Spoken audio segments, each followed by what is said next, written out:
हंसते हंसते कट जाए रस्ते, जिंदगी यूं ही चलती रहे, खुशी मिले या गम बदलेंगे ना हम, दुनिया चाहे बदलती रहे। जी हाँ, मैं नहीं बदलूंगी। जैसा कि मैंने कहा था आपसे कि हम यूं ही आते रहेंगे आपके सामने, अपना हर वीकेंड आपके साथ बिताने, आपको एंटरटेन करने हमारे शो से। तो welcome to the Anjali Arora talk show to speak the passion, जहाँ पे हमारे गेस्ट इस तरह से अपने पैशन जर्नी हमसे शेयर करते हैं, जो हम एंटरटेन भी होते हैं और मिलता है बहुत सारा इंस्पिरेशन।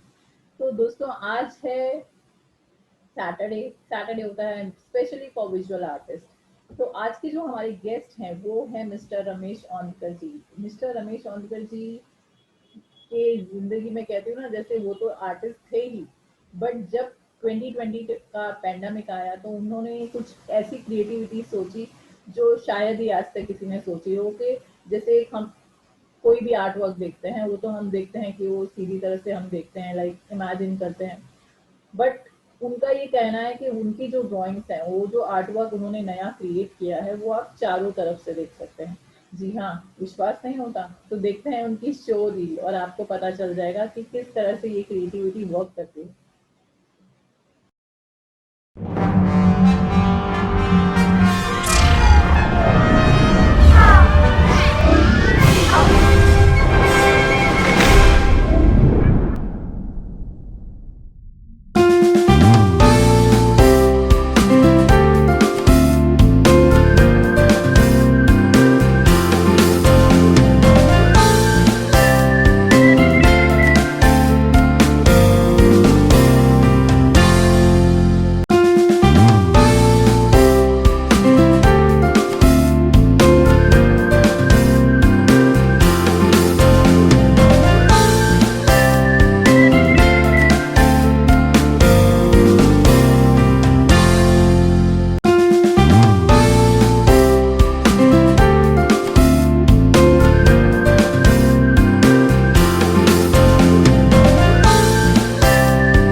शो रील में आपने देखा होगा कि किस तरह से इनकी जो ड्राइंग है हम चारों तरफ से देख सकते हैं। जैसे होता है ना कि हमेशा हम सोचते हैं कि एक ड्राइंग, एक पेंटिंग हम सीधा ही देख सकते हैं, या इस साइड से उस साइड से देख सकते हैं, राइट साइड से या लेफ्ट से।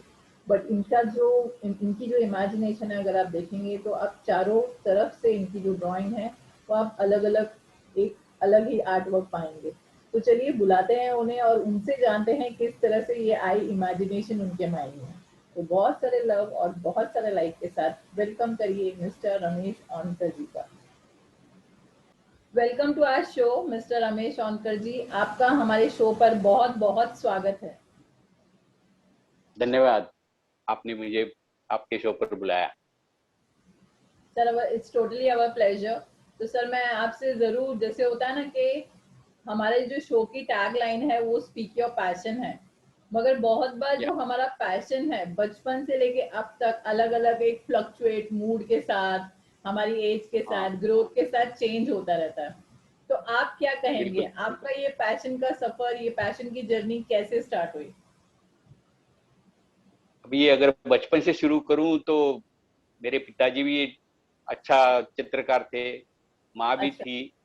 ओके। हाँ, मैं एक बिल्कुल छोटे देहात से हूँ, जहाँ पर प्राइमरी स्कूल भी अप टू 7th है, अच्छा। अभी भी है, मतलब 7th तक ही है। अच्छा। तो ओके। वहाँ मैं, हाँ हाँ, वहाँ मेरी शुरू की मतलब प्राथमिक चौथी तक पढ़ाई हुई। तो ओके। उस वक्त मेरे पिताजी हमारे स्कूल के लिए ड्राइंग के क्लासेस लेते थे। अच्छा।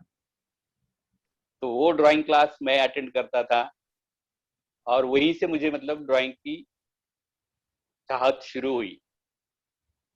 पहला चित्र मैंने बनाया था शिवाजी महाराज, और दूसरा बनाया था गणेश जी, वाओ।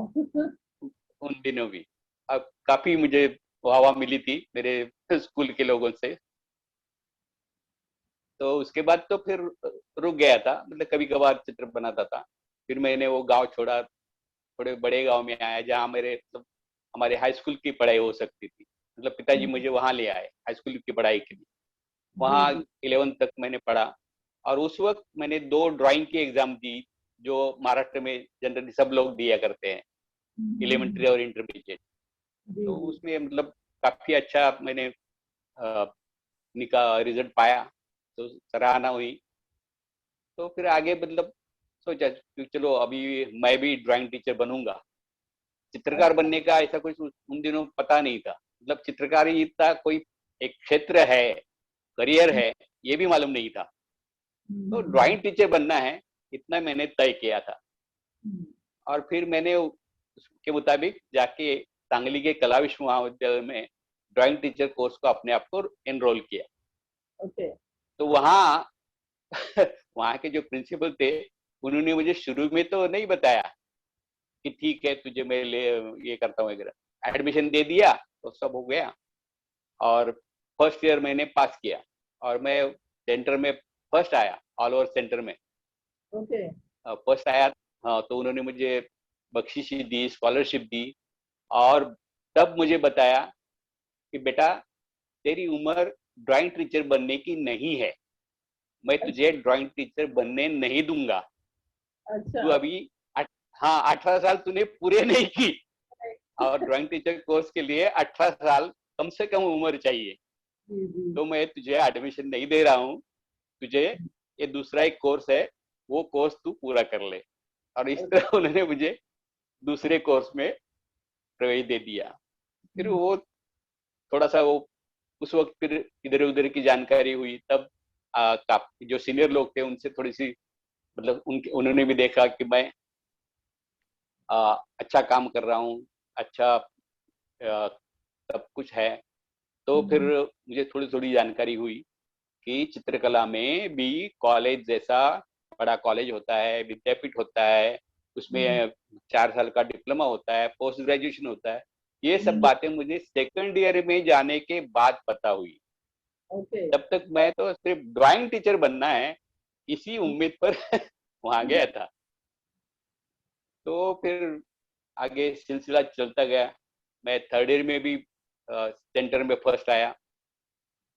तो प्रिंसिपल तो बहुत खुश हुए। उन्होंने बताया बेटा देख तू ड्राइंग टीचर बनने आया था यहाँ, मैं तुझे ड्राइंग टीचर तो नहीं पर इसी कॉलेज में प्रोफेसर बनाता हूँ। तू इसी तरह तरक्की करता जा, नंबर लाते जा, इस कॉलेज पर तेरा प्रोफेसर का पद पक्का है। तो जैसे ही पूरा करके आएगा, मैं तुझे यहाँ ड्राइंग टीचर नहीं पर ड्राइंग का प्रोफेसर बना रहा हूँ। तो फिर ऐसे चौथा साल भी पास किया। 5वें साल में हमारे सभी क्लासमेट ने कहा, मेरे जो पुराने ड्राइंग टीचर थे उन्होंने भी कहा कि बेटा बम्बई जाके जेजे स्कूल से कम ये लास्ट ईयर की पढ़ाई पूरी कर ले। तो फिर पिताजी भी राजी हो गए और मैं जेजे स्कूल में बम्बई में आ गया। ओके। तो यहाँ आकर भी मेरा काम देखकर जेजे के भी प्राध्यापक सब खुश हुए। उन्होंने भी सराहना की, काम किया मैं। फिर जेजे भी मैंने अपना झंडा गाड़ दिया। उस साल भी मैं पूरे महाराष्ट्र में थर्ड आया, वाओ। कॉलेज में सेकंड आया। तो उन्होंने मतलब डीन, हमारे जो जेजे के डीन अधिष्ठाता होते हैं, उन्होंने कहा अब तुझे मैं जेजे में ही एक मानद टीचरशिप होती है वो मैं तुझे दे रहा हूँ। तो जेजे ओके। में मैं फेलो बन गया, मतलब फिफ्थ ईयर पास करके ही। और तभी हमारे मतलब पुराने कॉलेज के प्राचार्य भी बम्बई आए थे। तो उन्होंने कहा मेरे यहाँ अपने कॉलेज में जगह खाली है, जैसे ही फेलोशिप पूरी होती है आ जा तू। पर जाते जाते उन्होंने सलाह दी कि वो एक यहाँ एक ड्राइंग पढ़ाने का भी एक कोर्स है, अच्छा। मतलब डीटीसी नहीं, वो पुराने मतलब कॉलेज में पढ़ाने का एक कोर्स है ओके। जेजे में, वो तू पूरा कर ले और उसके बाद अपने कॉलेज में आ जाओ, मैं तुझे वहां पर अपॉइंट कर रहा हूँ, करूंगा ही करूंगा। तो फिर मैंने उनके कहने के मुताबिक वहाँ वो पोस्ट ग्रेजुएशन के लिए एडमिशन लिया। वो उस वक्त उस क्लास में भी मेरा काम बहुत अच्छा रहा। उस साल का गोल्ड मेडल मुझे मिला। अच्छा। इसी तरह मतलब आगे के सब जैसे जैसे क्षेत्र मुझे जानकारी होती गई, तो उस हिसाब से मैं आगे आगे बढ़ता गया। फिर इंटरनेशनल आर्टिस्ट लोगों से भी मुलाकात हुई मेरी। तो मैं यहाँ पे जरूर नेशनल। इंटरप्ट करना चाहूंगी। मैं आपसे पूछना चाहूंगी, जैसे हाँ आपने कहा कि बचपन से अब तक आपने ड्राइंग टीचर सोचा, उसके बाद एक एक सीढ़ी आपको मिलती रही, तो ये सब में आपके पैशन का क्या रोल रहा? कि मतलब होता है ना कि मुझे यही बनना है। आपने कहा था कि आपको टीचर बनने से मना कर दिया कि एज नहीं हुई थी। मतलब आपके हाँ। अंदर पैशन इतना ज्यादा था, तो फिर आपने उसको कैसे, आप उसको कैसे डिफाइन करेंगे, उसको कैसे एक्सप्लेन करेंगे कि ये तो जो बाहर की स्थितियां हो रही थी, लेकिन हमारे जो मन में एक हाँ। स्थिति चल रही थी ना कि मुझे कुछ करके हाँ दिखाना, तो आप उसको कैसे करेंगे? वो तो मैं कर मतलब ड्राइंग तो मैं हमेशा मतलब करता ही रहा, पैशन ही था ना वो। मतलब दिल से चाहता था कि ड्राइंग करूं। हम्म। उसके बारे में जानकारी नहीं थी, वो बात अलग है, पर ड्राइंग करना रुका नहीं था कभी। अच्छा। तो जैसे कॉलेज नहीं होता था तो हॉस्टल में रहता था, तो हॉस्टल में भी मेरा कुछ ना कुछ ड्राइंग चलता ही रहता था। तो कभी लेकिन कॉपी आपने करना, मैंने कभी। कि आपका जो आर्ट वर्क देखा है वो आप थोड़ा अलग करते हो, मतलब मैंने देखा है कि कुछ अलग क्रिएटिविटी है। नहीं, ये तो लेटेस्ट बात है मैडम। ये तो अच्छा। कोविड की कृपा है, मैं इसको बोलूंगा कोविड की कृपा है मेरे पास। अच्छा। हाँ, गणेश गणेश जी और कोविड जी की कृपा है। गणेश हम्म। फेस्टिवल में मुझे ये नया तरीका मिला। अच्छा। हाँ, इसकी ओके। स्टोरी वही है। गणेश फेस्टिवल चालू उसके पहले मतलब जैसे कोविड का लॉकडाउन चालू हुआ, तो अब करे तो क्या करे। सही तो बात फिर है। मैंने थोड़ा, हाँ, और जगह भी नहीं थी, तो चलो छोटे छोटे ड्राइंग करते ऐसा सोच के मैंने जब आप स्केच बुक। पहले जब मतलब पहले जब आप कॉलेज में करते थे, सर मीन्स जब आप कॉलेज में ड्राइंग करते थे, तो वो मतलब वो अलग था, वो एक नॉर्मल जो आप जैसे आर्ट करते हैं वैसे था? हाँ, जैसे ही चल मतलब पूरी दुनिया में जो ड्राइंग चल रहा है उसी तरह जी का जी। ड्राइंग, मतलब एक वही सेटअप, या तो हॉरिजॉन्टल या तो वर्टिकल, उसी ओके। टाइप का ड्राइंग। मतलब 2020 तक मैंने वही ड्राइंग किया है, और वही अच्छा। उसी टाइप का पेंटिंग किया है, ताकि वही हम्म। पढ़ाया जाता था। रेफरेंस भी वही मिलते थे, लाइब्रेरी में हो या म्यूजियम हो, कहीं भी जाओ आप, आपको इसी टाइप के ड्राइंग और पेंटिंग देखने को मिलते हैं। जी जी जी, सही बात है। हाँ। हाँ, तो तो आप वही किया मैंने। जैसे ये एज जो आप आपने टीच करना स्टार्ट किया, तो आपका स्टूडेंट्स के साथ एक्सपीरियंस कैसा रहा? टीचिंग का मेरा अनुभव बहुत बढ़िया रहा। मैंने अच्छा। मतलब शुरू में ड्राइंग पढ़ाना शुरू किया मैंने बम्बई में। ओके। एक सेंट लुइस कॉन्वेंट करके था, वहां पर मैंने शुरू किया था। बहुत हम्म। मजा आता था बच्चों के साथ। 5वीं 6वीं या 7वीं कक्षा के लिए मैं पढ़ाता था ड्राइंग, और बच्चे मुझे बहुत प्यार करते थे, उनको ड्राइंग भी बहुत पसंद था, तो बहुत हम्म। प्यार करते थे। पर मुझे फिर बाद में अच्छी नौकरी मिली, जिसमें मैं टेक्सटाइल डिजाइनर था। मतलब ये सेंट्रल गवर्नमेंट का विवर सर्विस सेंटर करके एक प्रोजेक्ट है, उसमें मुझे ओके। आर्ट डिजाइनर का पोस्ट मिला था। तो वाह। वहां पर करना क्या होता था, जो ट्रेडिशनल टेक्सटाइल डिजाइन है उनको रिवाइव करना, उनका अच्छा। डॉक्यूमेंटेशन करना, इस टाइप का काम था। मतलब थोड़ा सा रिसर्च टाइप, घूमना हम्म। पड़ता था वहां से, सैंपल कलेक्ट करना, उनको मेंटेन करना, उसके ऊपर राइटअप करना, उसके बारे में खोजबीन करना, पुरानी कुछ है तो लोगों से मिलके उनसे बातचीत करके जानकारी कलेक्ट करना, और उसका एक प्रोजेक्ट बना के दिल्ली को भेजना, ये मेरा काम था। ओके। हाँ, तो मैंने उस वक्त विदर्भ रीजन की जो भी परंपरा है हैंडलूम की और हैंड प्रिंटिंग की, वो दोनों के ऊपर रिसर्च करके वो 2 प्रोजेक्ट बना के दिल्ली भेज दिए थे। अच्छा। सॉरी। बाद में मैंने वो सर्विस छोड़ दी, और यहाँ बम्बई में आया मैं। बम्बई में रीजनल वोकेशनल ट्रेनिंग इंस्टीट्यूट करके एक इंस्टीट्यूट है, वहां पर मुझे पढ़ाने का मौका मिला। तो अच्छा। वहाँ embroidery design, dress making design मैंने पढ़ाया, वो 5 साल पढ़ाया। फिर वहां से मुझे उन्होंने दिल्ली बुलाया। दिल्ली के मतलब जो सेंट्रल इंस्टीट्यूट थी, वहाँ बड़ी पोस्ट खाली थी, तो उस बड़ी पोस्ट पर उन्होंने मुझे बुलाया था। तो वहाँ मैंने 10 साल दिल्ली में पढ़ाया। वहाँ ओके। पर मैंने मेरे मतलब इंटरनेशनल स्टूडेंट्स को पढ़ाया। वहाँ पर मतलब दिल्ली क्या जो क्या बोलते हैं स्टूडेंट एक्सचेंज प्रोग्राम में बाहर के कंट्री के स्टूडेंट्स आते थे हमारे पास, तो वो स्पेशल प्रोजेक्ट हमेशा मुझे ही मिलता था। ओके। उन फॉरेन स्टूडेंट्स को पढ़ाने का काम मैंने किया। मॉरिशस, खास करके अफ्रीका कंट्री से स्टूडेंट ज्यादा आते थे। अच्छा।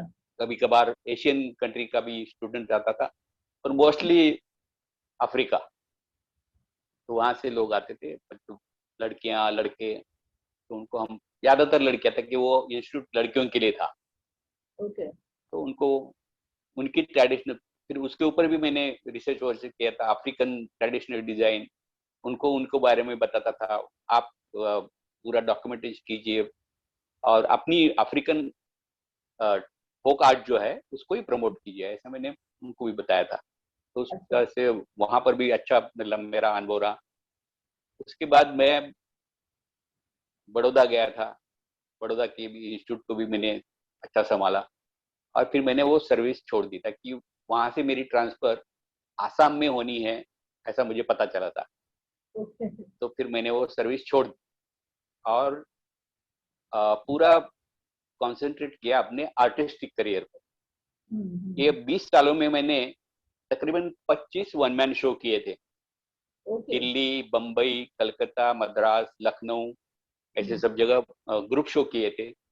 बम्बई अच्छा। में मैंने Taj art gallery, Jehangir art gallery, Bajaj art gallery, इन सभी गैलरियों में मेरे वन मैन शो किए थे। और मुझे बहुत बढ़िया रिस्पांस मिला था। तकरीबन ये मतलब बम्बई और दिल्ली के शो में मैंने 200 के ऊपर पेंटिंग बेचे हैं। ओके।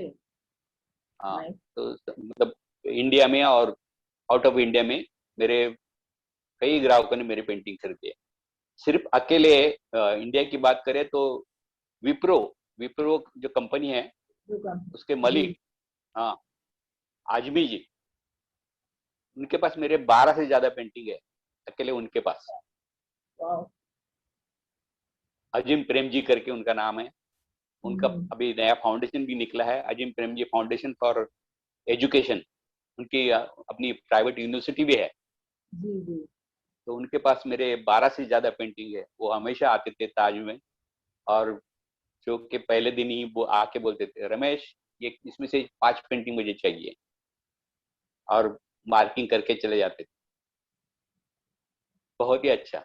उसके बाद मेरे ये अपने अंबानी के जमाई दत्तरा साळगावकर के क्या है, जी। चौगुले साळगावकर इंडस्ट्रीज के मालिक, वो भी बीच बीच में आकर मुझे बहुत प्रोत्साहित करते थे। उन्होंने भी, उनके पास भी 8-10 पेंटिंग है मेरे। ओके। तो वो अच्छा मतलब करियर चल रहा था मेरा, और इसी वजह से मैंने फिर वो सर्विस छोड़ के पूरा करियर पर कंसंट्रेट किया 2000 में। Been an artist. जी। हाँ, बीइंग एन आर्टिस्ट। तो सर आप आर्ट को कैसे डिफाइन करेंगे? आर्ट को डिफाइन करना बहुत आसान है। मतलब आप हर आदमी के पास उसकी भावनाएं होती है, और जी। बचपन से वो लड़का हो या लड़की हो अपनी तरीके से व्यक्त होती। कभी चाक और पेंसिल से, कभी पेंसिल और कागज से, जी। अपने मन में जो कुछ होता है वो उतार देती है। उसी तरीके से आर्ट है। आर्ट को मतलब अपने आप को व्यक्त करना। Express yourself, right. हाँ, express yourself. Art is nothing but express yourself.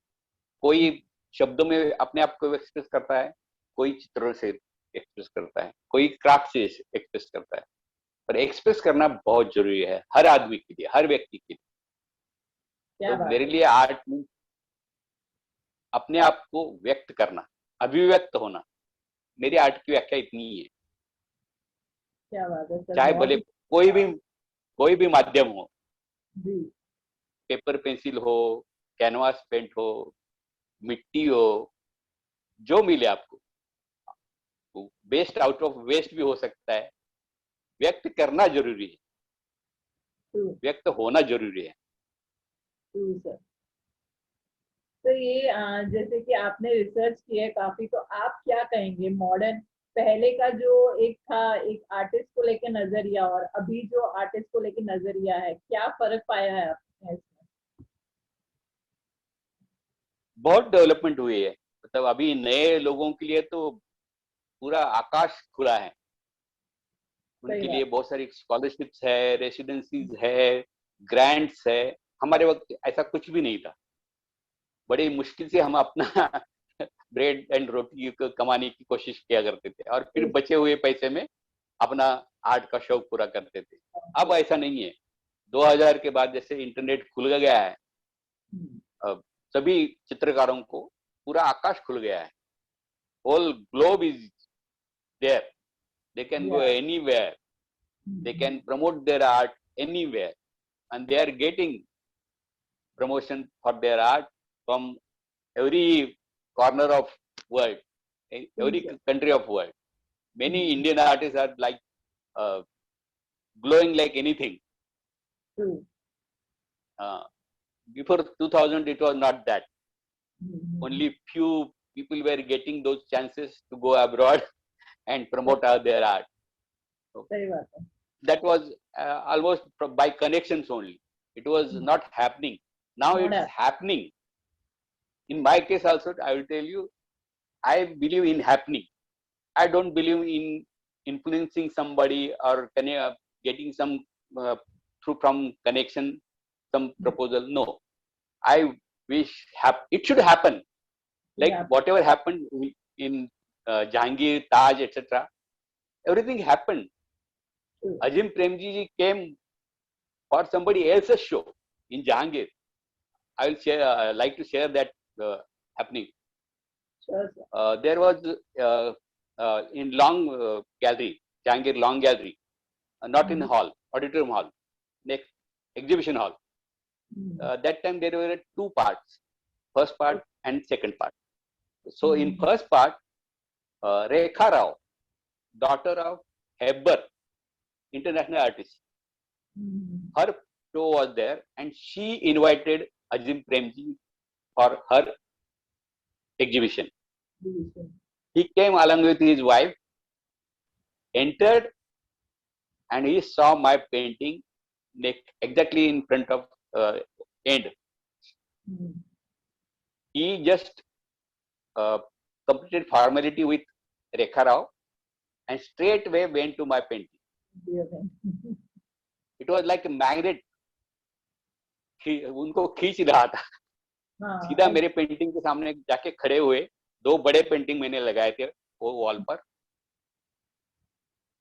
काफी देर तक देखते रहे, अच्छी तरह से देखा दोनों पेंटिंग को, और फिर तो वहाँ जो टेबल रखी हुई थी और हम बैठे थे वहां पर आए, और बड़ी सहजता से पूछा इन पेंटिंग का चित्रकार कौन है। तो फिर मेरे दोस्त ने मेरी पहचान करा दी, इनके पेंटिंग है वो। तो मेरे पास आए, मुझे लेके गए अपनी पेंटिंग के पास, कंधे पर हाथ रखा। मैं इतना कंफर्टेबल हो गया था, पूछो मत आप। वो इतना बड़ा आदमी, मुझे पता ही नहीं था actually who is he and क्या है, कुछ भी पता नहीं था, ना नाम ना कुछ। तो फिर उन्होंने अच्छी तरह से मेरे से बात की, दोनों पेंटिंग देख के, फिर छोटे पेंटिंग थे वो भी देखे, और फिर मुझे लेके आए टेबल पर और बोले रमेश मैं ऐसा ऐसा हूँ, ये मेरा कार्ड।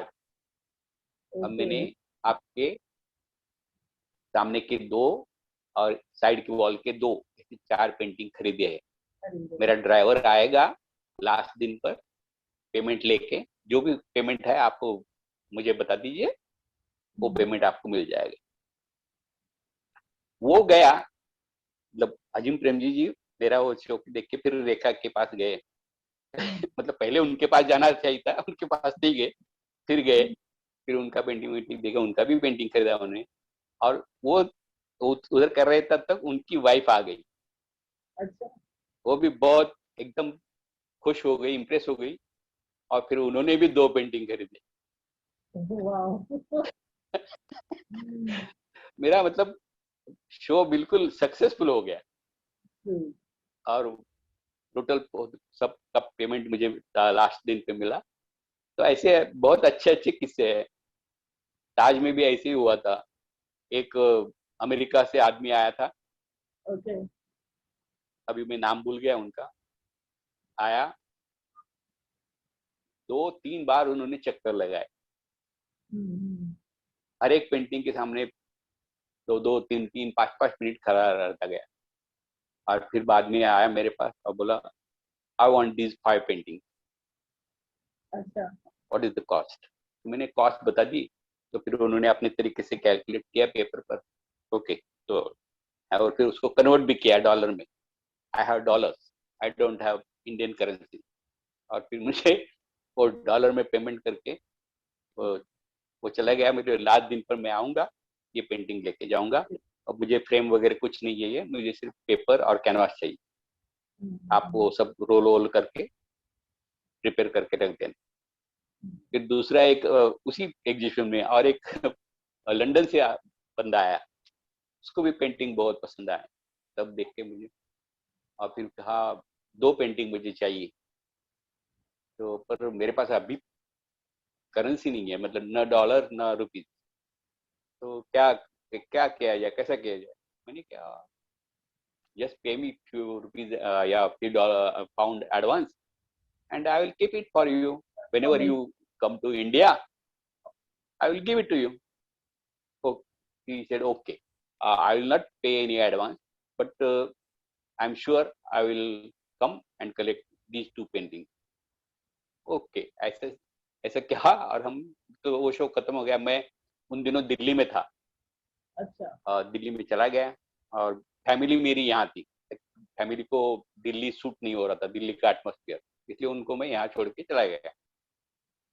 कुछ दिनों बाद मिसेस का फोन आया कि ऐसे ऐसा वो जो जिससे बात हुई थी, वो ब्रिटिश ट्रैवलर आके सब पेंटिंग लेके गया।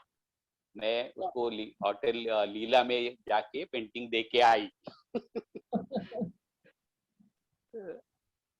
तो इसलिए आपका कहना है कि हाँ, मिरेकल्स हैपन बहुत हाँ, बार। बहुत मिरेकल्स हुए। तो सर तो आपने मतलब जो उसी, कहा कि जो आपकी लाइफ में एक चेंज, जो एक न्यू क्रिएटिविटी आपने डिस्कवर की ड्यूरिंग पैंडेमिक, हम उस बारे में जरूर यस, जानना चाहेंगे।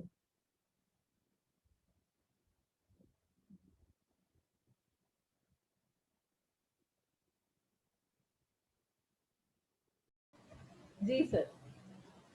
जैसे ही कोविड का लॉकडाउन शुरू हुआ, तो बिल्कुल मैं ब्लैंक था, क्या करूं, कैसे टाइम पास करूं।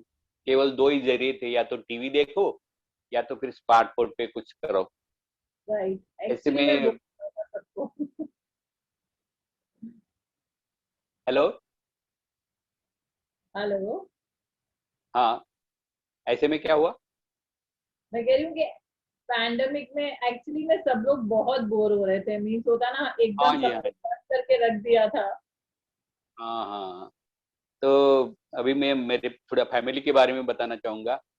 अ, हमारी फैमिली वैसे यूनिक है। मैं जे से पास आउट हूँ। मेरी बीवी भी जे से पास आउट है, उन्होंने टेक्सटाइल डिजाइन किया है। अच्छा। मेरी बेटी ने भी SNDT से फाइन आर्ट किया है।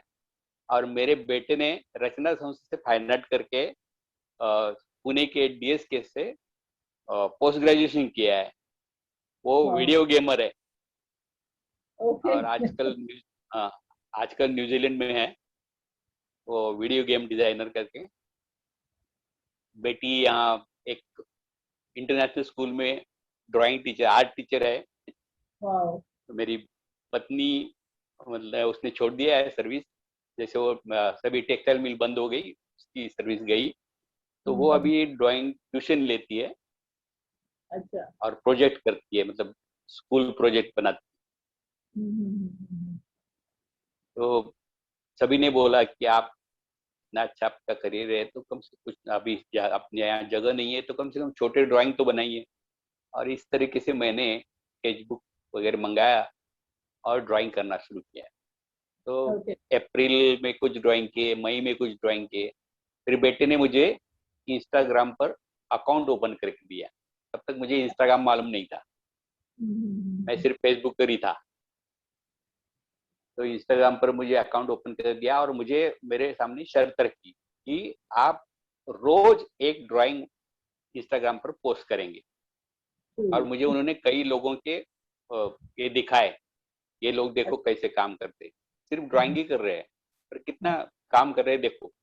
तो आप भी अपने आप को बिजी रखो, अब कुछ कहीं जाना नहीं है, आना नहीं है, बस ड्राइंग करो और पोस्ट करते जाओ, जो होना है हो जाएगा। तो इसी तरीके से मैंने रोज एक ड्राइंग करके इंस्टाग्राम पर पोस्ट करना शुरू किया। कुछ ही दिनों में थोड़ा सा बोरियत हो गई, देखिए वो ड्राइंग में कुछ मुझे जो चाहिए था वो कुछ नहीं आ रहा था, मतलब कहीं कहीं अच्छा आ रहा था। तो ऐसे भी ड्राइंग करते करते अगस्त आ गया और गणेश जी का पर्व शुरू हुआ।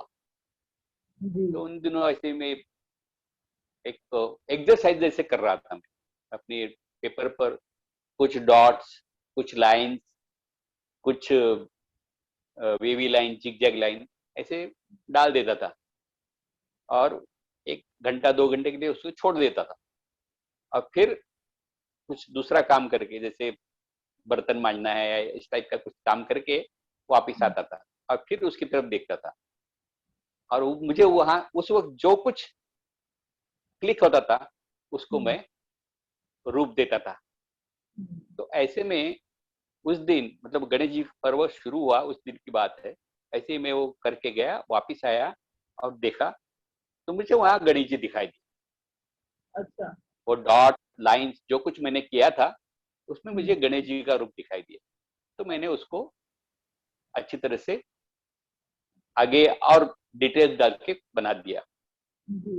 तो और उसके मतलब हर एक स्टेज के मैंने वो किए थे क्या, मतलब पहला स्टेज मैंने क्या किया, दूसरा स्टेप मैंने क्या किया, तीसरा स्टेप मैंने किया और 5वें स्टेप में वो अच्छी तरह के गणेश जी वहां सेल्फ मैनिफेस्ट हुए थे, मतलब स्वयंभू प्रकट हो गए थे। ऐसा एक बार हुआ, दूसरे दिन फिर दूसरी बार, फिर तीसरी बार, पूरे 10 के 10 दिन हर रोज गणेश जी मेरे पेपर पर अवतरित हो रहे थे। तो मुझे पक्का लग गया कि अब मेरे ऊपर गणेश जी का वरद हस्त है, मुझे ये काम करना है। तो ऐसे मैंने फिर रोज शुरू किया, तकरीबन 21 गणेश जी बन गए। ओके।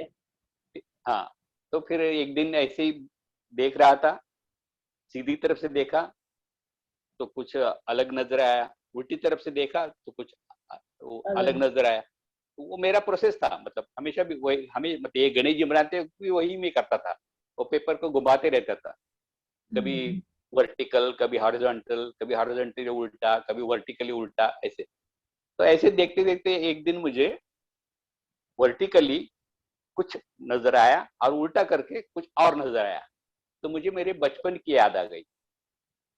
हमारे बचपन में जो हमारे नोटबुक हुआ करते थे, मतलब ये 1960s की बात है, तो उनके ऊपर जो कवर होता था, तो फ्रंट कवर पर तो अपना नाम, सब्जेक्ट, स्कूल का नाम लिखने की जगह होती थी।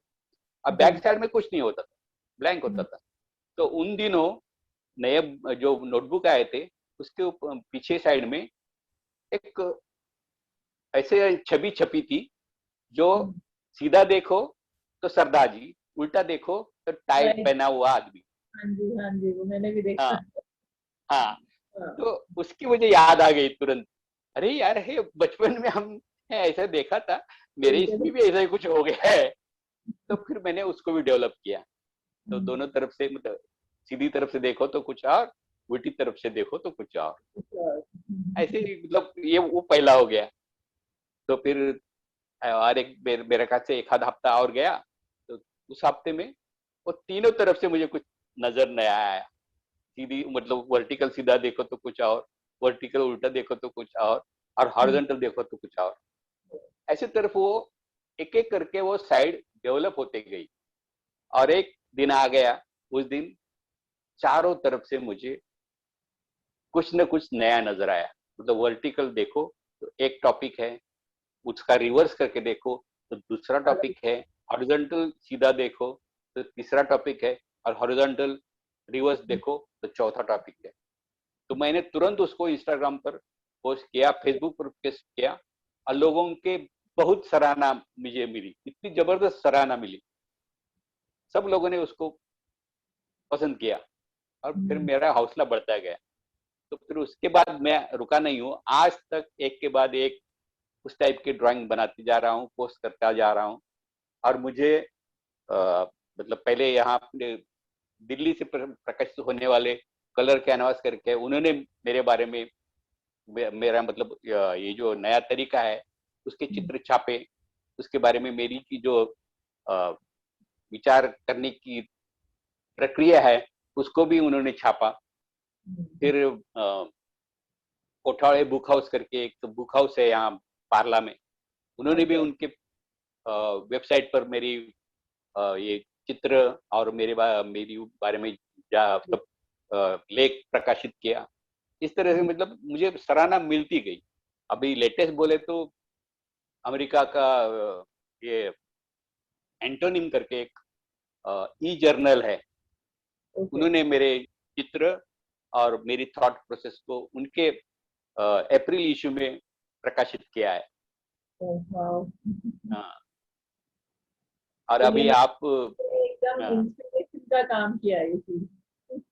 हाँ हाँ, ताकि ये काम किसी और ने किया ही नहीं है। मतलब पेंटिंग को सिर्फ एक ही तरीके से देखा गया है आज तक, जब से मतलब आदमी को रेखांकन करना या चित्र बनाना सूझा है, तब से लेकर आज तक किसी भी आर्टिस्ट ने ऐसे इस तरीके से चारों तरफ से पेंटिंग को देखना सोचा ही नहीं।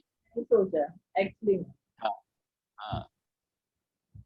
तो सर मैं आपसे जरूर ये पूछूंगी कि आप इतने सीनियर हैं, तो आप सबको क्या एक टिप देना चाहेंगे, जो भी आर्टिस्ट हैं, यंग आर्टिस्ट हैं जो इस फील्ड में काम कर रहे हैं, तो आप उनको क्या सलाह देना चाहेंगे? काम करते रहना है बस, अपने आप पर विश्वास रखो और काम करते रहो। काम करते रहने से अपने आप आत्मविश्वास भी बढ़ता है, और सराहना जैसे जैसे मिलती जाती है तो और प्रोत्साहन भी मिलता है, और काम करने की एनर्जी मिलती है। तो काम बंद नहीं करना चाहिए, चाहे जो हालात आ जाए। ऑर्डिनरी ड्राइंग ही सही, जैसे मैं भी एक टेप पर थोड़ा सा मेरा मतलब क्या बोलते हैं, बुरा वक्त चल रहा था मेरा, मतलब 2002 से 2005 तक मेरा बहुत बुरा वक्त चला। मेरे पेंटिंग बिकना बंद हो गया था, मुझे कहीं नौकरी नहीं मिल रही थी। पर 2006 से फिर मुझे मतलब उम्मीद हो गई। पुणे के सिम्बायोसिस इंस्टीट्यूट ने मुझे निमंत्रित किया, उनके फैकल्टी होने का मुझे सम्मान दिया। वहाँ उनके साथ फिर मैंने 11 साल काम किया। वहाँ भी नेशनल और इंटरनेशनल स्टूडेंट्स आया करते थे। वहाँ तो पूरे दुनिया से स्टूडेंट्स आए, अफ्रीका से, साउथ एशिया से, बिल्कुल ईस्टर्न कंट्रीज से, ये अपना मध्य एशिया से, कहाँ कहाँ से स्टूडेंट वहाँ आते थे। तो उनको पढ़ाने का वहाँ भी सौभाग्य मिला, वहाँ भी बहुत मजा आया मुझे वहाँ की मतलब। और वहाँ मैं डिजाइन के बेसिक पढ़ाता था। अच्छा। मतलब फंडामेंटल्स ऑफ आर्ट और डिजाइन। ओके। तो वहाँ वहाँ पढ़ाने का मेरे 11 साल भी बहुत अच्छे गए।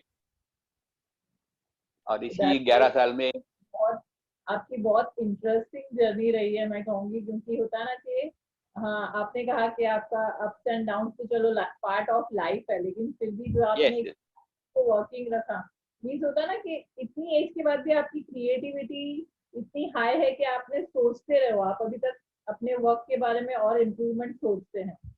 तो मैं आपसे जरूर ये पूछूंगी कि आपके अभी फ्यूचर प्लान्स क्या है? अभी जो मैंने तरीका ढूंढा है ये ड्राइंग चारों तरफ से देखने का, करने का, ये अभी फिलहाल तो मेरे पास जगह नहीं है, फंड भी नहीं है, तो छोटे छोटे ही ड्राइंग बना रहा हूँ। पर मेरा सपना है इनको बड़े कैनवास पर बनाना है मुझे। और मेरे एक दोस्त है, उन्होंने मुझे एक मैकेनिज्म भी ढूंढ के दिया है कि जिसकी वजह से वो अगर मैकेनिज्म कैनवास के पीछे फिट किया जाए तो कैनवास अपने आप 2-2 मिनट के लिए घूमता रहेगा। हाँ, वो वर्टिकल 2 मिनट, बहुत अच्छा फिर वो लगेगा। हॉरिजॉन्टल 2 मिनट, फिर रिवर्स वर्टिकल 2 मिनट, फिर रिवर्स हॉरिजॉन्टल 2 मिनट, ऐसा अपने आप घूमता रहेगा। तो लोगों को मैं मतलब उसकी नुमाइश करना चाहूंगा। जैसे ही फंडिंग मिलेगी, जैसे ये कोविड खत्म होगा, तो जी। सोच रहा हूँ उस टाइप के पेंटिंग, उस टाइप का मैकेनिज्म वगैरह सब डिवाइस तैयार करके मैं जहांगीर या जहाँ कहीं भी मिले नुमाइश करना चाहूंगा और लोगों को सामने ये मेरा नया तरीका लाना चाहूंगा। तो सर, और मैं ये बहुत ही आपका, ये बहुत आपने अच्छा ये जो सोचा ना, अभी जैसे आपने कहा कि वो चारों तरफ घूम के, जैसे आप जो पेंटिंग बनाते हो उसे चारों तरफ से हम अलग देख सकते हैं। तो ये हाँ, आई एम श्योर ये जब भी आएगा हमें जरूर इनवाइट करिएगा, हम भी देखना चाहेंगे जरूर। जरूर जरूर। और भी आगे सपने हैं मेरे, मतलब मैं इसका एक स्कूल भी स्थापन करना चाहता हूँ। ये जो ओके। मेरा नया विचार है, नया थॉट है, इस थॉट का एक स्कूल एस्टेब्लिश करना चाहता हूँ जहाँ मैं ये नया तरीका लोगों को पढ़ाऊँ, नई वाह। जनरेशन को पढ़ाऊँ। जिसको भी इच्छा है, इंटरेस्ट है, वो आए, पढ़े मेरे पास। और अपनी, ताकि हर एक का तरीका अलग होता है, हर जी। आदमी अपने तरीके से व्यक्त होता है। जरूरी हम्म, नहीं है कि वो मेरे तरीके से व्यक्त हो, वो अपने तरीके से व्यक्त हो जाएगा। उसकी हम्म, इमेजिनेशन अलग होगी, उसकी प्रतिमाएं अलग अलग होगी, पर देखा जाएगा कि वो तस्वीर चारों तरफ से देखी जा सकती है। true। ये फोक और ट्राइबल आर्ट की जो लोग हैं उनको भी मैं ये तरीका सिखाना चाहूंगा, ताकि वो भी अपने फोक आर्ट में इस तरीके का मजा ले आए ले सकते हैं। कि वो उनका फोक आर्ट भी चारों तरफ से देखा जा सकता है, उनके हम्म, ट्राइबल आर्ट भी चारों तरफ से देखी जा सकती है। तो उनको भी मैं ये सिखाना चाहूंगा। तो देखते हैं आगे, अपना सपना तो है आर्ट स्कूल स्थापन करने का, नया थॉट का। जी सर, हमारी पूरी विशेष है एंड आई एम श्योर ये होता है ना, दिल से किसी चीज को चाहो तो वो जरूर पूरी होती है, और ये चीज भी जरूर पूरी होगी। और हम आपको जरूर कहेंगे कि जब ये सब आप अकम्प्लिश कर लें तो आप फिर से हमारे शो पर आकर जरूर इस बारे में लोगों को और भी बताइएगा, because this is something different actually. या बिल्कुल, मतलब पूरे वर्ल्ड में किसी ने ऐसा सोचा ही नहीं है कि पेंटिंग को चारों तरफ से देखा जा सकता है। देखा जा आज सकता है। तक हर कोई पेंटिंग को सिर्फ एक ही तरीके से देखता आया है, सामने हम्म, से या फिर लेफ्ट से या साइड राइट से। पर जी। उसमें पेंटिंग की पोजीशन चेंज नहीं होती। जैसे स्कल्पचर को जब कोई स्कल्पचर रखते हैं वहां नुमाइश में, तो स्कल्पचर के चारों तरफ घूमता है वो आदमी, और अच्छी राइट। चारों तरफ से वो स्कल्पचर अलग दिखाई देता है। स्कल्पचर होता एक ही है, चारों तरफ से अलग दिखाई देता है। अलग दिखता है। अगर वो छोटा स्कल्पचर है तो वो स्कल्पचर हाथ में लेकर वो देखने वाला उसको ऊपर से नीचे से भी देख सकता है, और राइट। ऊपर से नीचे से भी अलग स्कल्पचर दिखाई देता है। इसी तरीके का मतलब इसी बात को अपने जो मंदिर अ, इंडिया में बने हुए हैं, वो मंदिरों में बहुत कुछ अच्छा काम है। छत देखोगे आप तो चारों तरफ से देखो, तो वहां पर ऐसे अभी फेसबुक पर बहुत देखने को मिलता है। वहाँ औरत होती है, पर उसका सिर एक ही होता है, और उसके धड़ 8 होते हैं, 8 दिशाओं में 8। ओके। तो 8 दिशाओं में वो जो फिगर है उसके 8 सिर भी होने चाहिए ना, पर ऐसा नहीं होता है।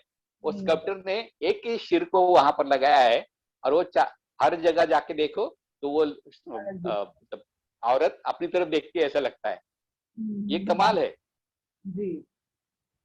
उसी तरीके से कई जगह पर है। तो ऐसे जो कमाल हमारे भारतीय लोगों ने करके रखे, उसी तरीका का ये एक मेरा कमाल अभी उपजा है, जिसमें पेंटिंग को हम चारों तरफ से देख के हर वक्त कुछ नया सब्जेक्ट उसमें देख सके। देख सकते सर मैं जरूर होता ना कि जैसे इस क्वेश्चन पे आना चाहूंगी जो हमारे शो का लास्ट क्वेश्चन है कि आपको हमारे शो पर आकर कैसा लगा। बहुत बढ़िया। मुझे एक सम्मानित हो रहा हूँ ऐसा लग रहा है। आपने मुझे मतलब मेरी अ, सराहना की, मेरे पैशन के बारे में पूछा, मेरे करियर के बारे में पूछा। बहुत अच्छा लगा मुझे। सर हमें भी बहुत अच्छी लगी आपकी पैशन जर्नी, और हम पूरी तरह से दिल से विश करती हूँ मैं और मेरी टीम कि आपका ये सपना जरूर पूरा होगा। जरूर जरूर, पूरा तो होना ही चाहिए। जी sir, thank you so much for being on our show sir, आपका बहुत बहुत धन्यवाद। Thank you very much. आपका भी बहुत बहुत धन्यवाद। हैट्स ऑफ टू यू, जो आपके विचार हैं, जो आपकी होता है ना सपने हैं, हम सब दुआ करते हैं, मैं, मेरी टीम, मेरी ऑडियंस, सब दुआ करते हैं कि वो जरूर पूरे हों। और इसी तरह आप नई नई चीजें होता है ना क्रिएट करते रहिए और पहुंचाते रहिए लोगों तक, दुनिया भर के लोगों तक। तो चलिए दोस्तों, जाती हूँ मैं, और फिर मिलेंगे हम अगले एपिसोड में जो कि है संडे को। और वहां में करेंगे हम फिर से किसी और गेस्ट के साथ बातें, और होता ना कि आपका ये प्यार इसी तरह हमारे साथ बनाए रखिएगा, और जिसको बनाए रखने के लिए ज़रूर हमारे पेज को फॉलो करिए, हमारे यूट्यूब चैनल को लाइक और सब्सक्राइब कर दीजिए ताकि एक भी एपिसोड आपका मिस ना हो सके। तो चलिए, बाय बाय।